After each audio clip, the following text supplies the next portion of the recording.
গত 1.5 বছর ধরে আমার কাছের মানুষ যতটা না সাথ দিয়েছে তার থেকে অনেক বেশি সাথে থেকেছে আমার এই ফোনটা। এটা হচ্ছে 1.5 বছরের পুরনো স্যামসাং গ্যালাক্সি S24 আলট্রা। এরপরে S25 আলট্রা লঞ্চ করে গেছে, আমরা রিভিউ করেছি। কিন্তু আজকে হঠাৎ এই ফোনটাকে নিয়ে আলোচনা কেন? কারণ আজকের দিনে বাজারে S25 আলট্রার না যতটা চাহিদা তার থেকে অনেক বেশি চাহিদা দেখা যাচ্ছে S24 ultra. So S24 ultra কি আজকের দিনে কেনা উচিত? আমার এতদিন 1.5 বছরের অভিজ্ঞতা কেমন রইলো সমস্তটা তোমাদের সাথে শেয়ার করবো। রুকো যারা, সবার করো। প্রথমেই বলি, এই ফোনটা আমার প্রাইমারি ডিভাইস। এখানে আমার হোয়াটসঅ্যাপ থেকে শুরু করে পার্সোনাল সিম থেকে শুরু করে সমস্তটা রয়েছে। সো এই যন্ত্রটাকে আমার থেকে আজকের দিনে বেশি কেউ চেনে না।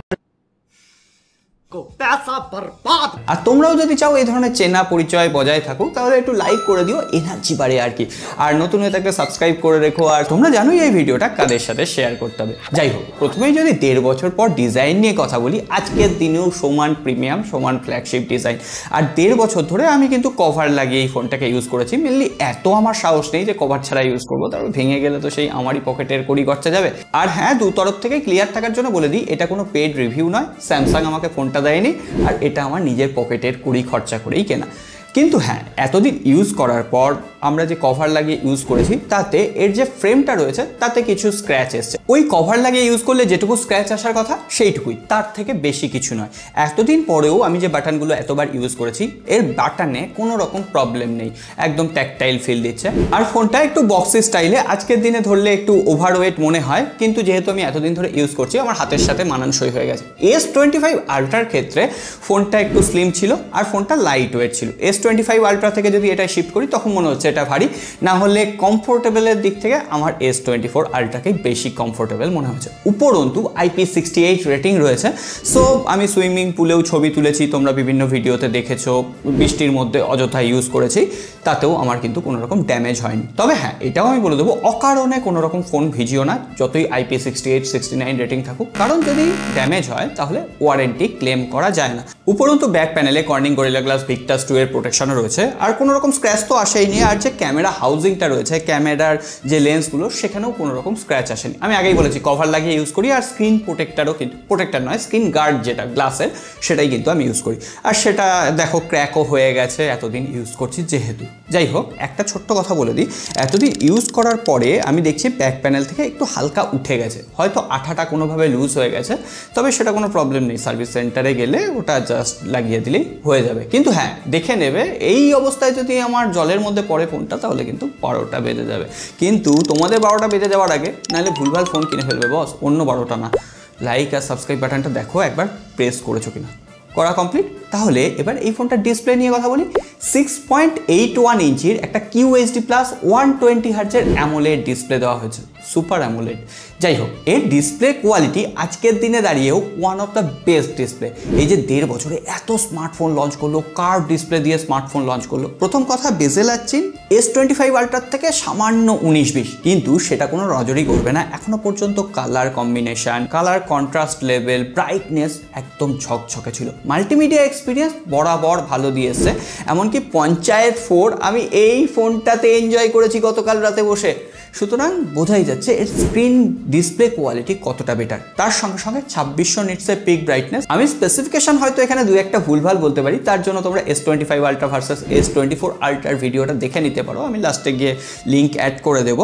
তবে হ্যাঁ, এর ডাইরেক্ট সানলাইটের ডিসপ্লে কোয়ালিটি, ভিজুয়ালিটি একদম বেটার ছিল।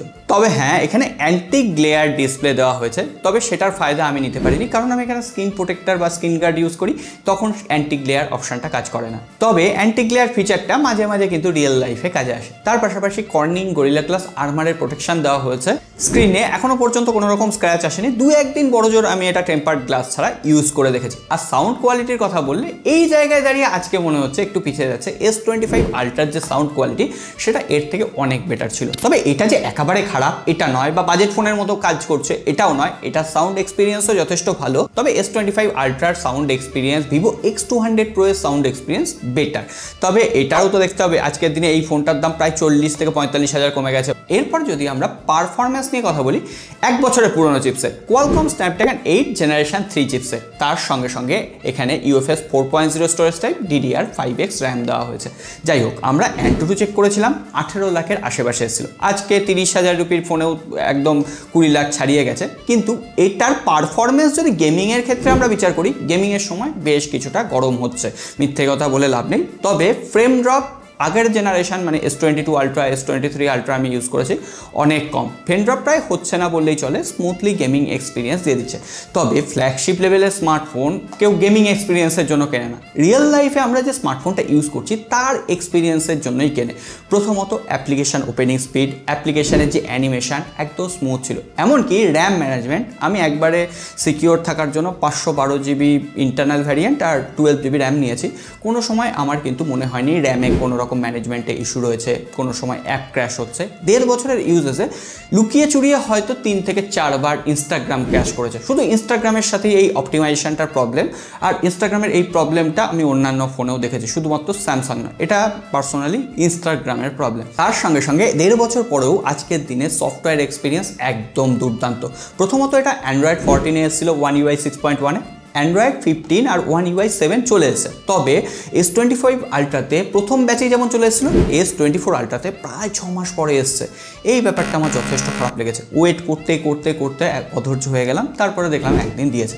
কিন্তু আপডেট আসার পরে একটু ব্যাটারি রিটার্ন ইস্যু হয়েছিল, তারপরে সেটাও স্টেবল হয়ে গেছে। 1 UI 7-এর প্রত্যেকটা ফিচার S25 আলট্রাতে যত ফিচার রয়েছে 100-এর 100 ফিচারই S24 আলট্রাতে রয়েছে। আমরা S25 আলট্রার 1 UI 7 নিয়ে একটা ভিডিও কিন্তু ডেডিকেটেড বানিয়েছি, তোমরা ওই ভিডিওটা দেখলে সফটওয়্যার এক্সপিরিয়েন্স বুঝে যাবে। তার সঙ্গে সঙ্গে এখানে 7 বছরের অপারেটিং সিস্টেম আপডেট, সিকিউরিটি প্যাচ লেভেল আপডেট দেওয়া হবে। যেহেতু 1 বছর কেটে গেছে, এখনও 6 বছর পর্যন্ত কিন্তু এটাই আপডেট সাপোর্ট করবে। তারপরে circle to search feature, AI summary, AI photo enhancement, এই সমস্ত ফিচার বলে সময় নষ্ট করার দরকার নেই। আর বেটার হচ্ছে এখানে নক সিকিউরিটি সাপোর্ট রয়েছে, সিকিউর ফোল্ডার, এই সমস্ত কিছু নিয়ে আর কথা বাড়াচ্ছি না, কারণ এগুলো নর্মাল আর এগুলো একদম ফ্লুয়েন্টলি স্মুথলি কাজ করছে, এটা নিয়ে কোনো রকম কথা বলার জায়গা নেই। কিন্তু হ্যাঁ, স্যামসাংয়ের ফোনের একটা দুর্বল পয়েন্ট কী বলতো, সেটা হচ্ছে ব্যাটারি সেকশন। ফোনটাতে 5000 mAh ব্যাটারি দেওয়া হয়েছে। আজকের দিনে দাঁড়িয়ে চাইনিজ ফোনগুলোতে 6000, 6500, মোস্টলি 7000 ব্যাটারিও আমরা পেয়েছি। কিন্তু এই 5000 mAh ব্যাটারি তোমরা যদি গেমিং করো 6 ঘন্টার আশেপাশে ব্যাটারি ব্যাকআপ দিচ্ছে। কিন্তু গেমিং না করে যদি সারাদিন ধরে ভিডিও দেখো, ইনস্টাগ্রাম স্ক্রল করো, 6.5 থেকে 7 ঘন্টা ব্যাটারি ব্যাকআপ দিয়ে দিচ্ছে। তবে 45 ওয়াটের ফাস্ট চার্জার যদি তোমার কাছে না থাকে, স্লো চার্জ হয়, তাহলে প্রায় 1.5-2 ঘন্টা টাইম নিয়ে নেবে ফোনটা ফুল চার্জ হতে। আর আমার কাছে যেহেতু 45 ওয়াটের চার্জার রয়েছে, 1 ঘন্টা 15 থেকে 20 মিনিটের আশেপাশে ফুল চার্জ হতে টাইম নিচ্ছে। ওয়্যারলেস চার্জিং টেকনোলজি রয়েছে, কিন্তু আমি পার্সোনালি ওয়্যারলেস চার্জার ইউজ করি না, কারণ ফোনটা ওভারহিট হয়। আর আগেই বলেছি, মাথা গরম তখনই করে যদি হেভি গেমিং করা হয়, আর একটা মোমেন্টে করে ডাইরেক্ট সানলাইটে যদি তুমি 4K 60 FPS ভিডিও শ্যুট করেই যাও, অনেকক্ষণ ধরে করছো, মিনিট 20-25 করছো, তখন ব্যাক প্যানেলে কিন্তু হিট হয়, তখন এর ব্রাইটনেস একটু ডিম হয়ে যায়। তো এই ব্যাপারটা রয়েছে, কিন্তু সেটা রিয়েল লাইফে তেমন কোনো প্রবলেম ক্রিয়েট করেনি আমাদের মধ্যে 99% মানুষ শুধুমাত্র একটা ফ্ল্যাগশিপ লেভেলের স্মার্টফোন চুজ করি তার ক্যামেরা কোয়ালিটির জন্য। S24 আলট্রা এখানে 200 মেগাপিক্সেলের প্রাইমারি ক্যামেরা রয়েছে, তার সঙ্গে সঙ্গে 12 মেগাপিক্সেলের আল্ট্রা ওয়াইড অ্যাঙ্গেলেস, 50 মেগাপিক্সেলের একটা 5x পেরিস্কোপ জুমলেস, আর 10 মেগাপিক্সেলের 3x টেলিফটো সেন্সর। যাই হোক, তোমরা যদি একদম ডাইরেক্ট সানলাইটে ছবি তোলো, সেটা ঝাঁ চকচকে আসছে। ব্লার এফেক্ট, পোর্টেড ইমেজ, এগুলো আজকের দিনে দাঁড়িয়েও যথেষ্ট ভালো, মানে প্রথম দিনের মতো। ওই যে অনেকে বলে না যে ক্যামেরা ইউজ করতে করতে ক্যামেরা কোয়ালিটি খারাপ হয়ে গেছে, এখানে তার লক্ষণ মাত্র নেই। আজকের দিনেও শার্প ছবি উঠছে, এক্সপোজার কন্ট্রোল, লাইট ম্যানেজমেন্ট একদম ব্যালেন্সভাবে প্রোভাইড করতে পারছে। তবে অনেকটা ন্যাচারাল টোন প্রোভাইড করার চেষ্টা করে। কিন্তু আমরা যদি ভিভো X200-এর সাথে এটাকে কম্পেয়ার করি, অলরেডি আমরা একটা শর্টস কম্পেয়ার করেছিলাম, তো সেখানে ভিভো X200-এ কিন্তু ছবিগুলো বেশি আই ক্যাচি লাগছিল, সোশ্যাল মিডিয়া রেডি লাগছিল, মানে ছবিগুলো একটু কালার বুস্ট করে আর কি।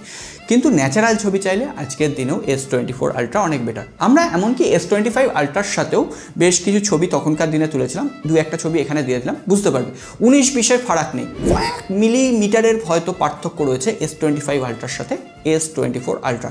আর ভিডিও ক্যামেরার কথা বলতে গেলে, ডাইরেক্ট সানলাইটে ভিডিও শ্যুট করতে গেলে 2-1টা ফ্রেম ড্রপ হয় যখন ফোনটা একটু গরম হয়ে যায়। বাদ বাকি ওভারঅল তোমরা একটা কন্টেন্ট ক্রিয়েটার যদি হও, তাহলেও ভালো কন্টেন্ট এটা থেকে বার করে আনতে পারবে। আর সবসময় স্পেসিফিকেশান দিয়েই কিন্তু ভালো ভিডিও রেকর্ড করা যায় এটা না, তার জন্য স্কিল প্রয়োজন, তার জন্য সেটিংস কোনটা বেটার হবে, প্রো মোডে ভিডিও শ্যুট করা যায়। সুতরাং স্কিল থাকলে DSLR-এর মতো না হলেও DSLR-এর অনেকটাই কাছাকাছি তোমরা এখানে ভিডিও কোয়ালিটি অ্যাচিভ চেক করতে পারবে। আর ফটোগুলো দেখে আজকের দিনে তোমার কেমন লাগছে, আমিও আজকে প্রাইমারি ক্যামেরা হিসেবে কোথাও ঘুরতে গেলে খেতে গেলে এই ফোনটা দিয়েই কিন্তু ছবি তুলি, আর সেটা ফ্ল্যাগশিপ এক্সপিরিয়েন্সই আমাকে প্রোভাইড করে। সো এই হচ্ছে ওভারঅল আজকের দিনে স্যামসাং S24 আলট্রা। তো এই ফোনটা কেনা উচিত কিনা আজকের দিনে, এখন যখন আমি অ্যামাজনের দাম চেক করলাম 85,000 রুপি দেখাচ্ছে, কিন্তু আমি শিওর এটা বিগ বিলিয়ন ডেতে 65 থেকে 70,000-এর মধ্যে পাওয়া যাবে। Super value for money. S25 ultra এর থেকে প্রায় 40,000 টাকা বেশি দিয়ে 30,000 টাকা বেশি দিয়ে কেনার দরকার নেই। আর যদি শুধুমাত্র ফটোগ্রাফি বেটার চাও, মানে সোশ্যাল মিডিয়া রেডি ইমেজ দেবে, তাহলে এটার থেকে অনেক কম দামে ভিভো X200 অপশান রয়েছে, সেটা তোমরা একবার দিতে পারো, রিভিউ চাইলে দেখে নিতে পারো। আমার মতে S25 আলট্রা, এক বছর পরে যখন S26 আলট্রা আসবে তখন ওটা ভ্যালু ফর মানি হবে। সো এবার যদি কোনো প্রশ্ন থাকে অবশ্যই কমেন্ট বক্সে লিখে জানিও, আমি উত্তর দেওয়ার চেষ্টা করবো। আজকে আর কথা বাড়াচ্ছি না, তোমরা কথা না বাড়িয়ে লাইক বাটনটা একটু প্রেস করে দিও, শেয়ার করে দিও। দেখা হবে আগামী পর্বে।